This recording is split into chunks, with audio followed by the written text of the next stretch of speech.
katika eneo hili la Navaholo, katika wodi zetu, hasa msimu wa siasa. Tafadhali viongozi walio katika mamlaka, tufanye kazi sasa, tufanye kazi kwa bidii. Hata hatuhitaji kung'ang'ana kuambia watu niunge mkono, wacha kazi zungumze, wacha watu waone matunda.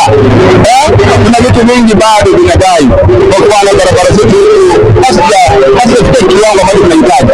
Wacha tuungane pamoja kufanya ile kazi, kwa sababu wananchi watatiwa moyo wakiona kwamba ushuru wanaolipa umeleta matunda mazuri.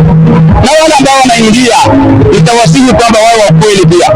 Unapokuja pale unaona kweli yule ambaye hapo katika mamlaka hafanyi vizuri kama tafadhali, unapo unataka pia kwa nafasi ile.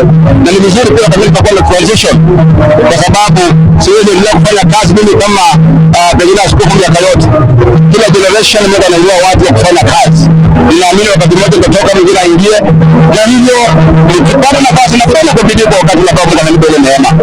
Kwa hiyo wale ambao wanataka kuingia pia mmoe watu wa kweli. Roho ya uongo hasa katika Kenya yetu imekuwa sana. Bali mtu akikwambia ndio ni kama amesema hapana.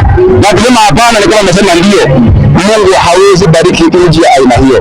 Nitaomba kwamba viongozi wetu katika taifa hili na katika maeneo mbalimbali tuwe wa kweli na tuwe watu wa kufanya haki, kwa sababu wananchi hawa ambao wamewachagua, tafadhali ni viumbe vya Mungu, nimewapa nafasi ya kuwatumikia kwa fedha zao, kwa ushuru wao. Tumikeni vizuri, msiende pale na kusahau mkawa watu wa ubinafsi.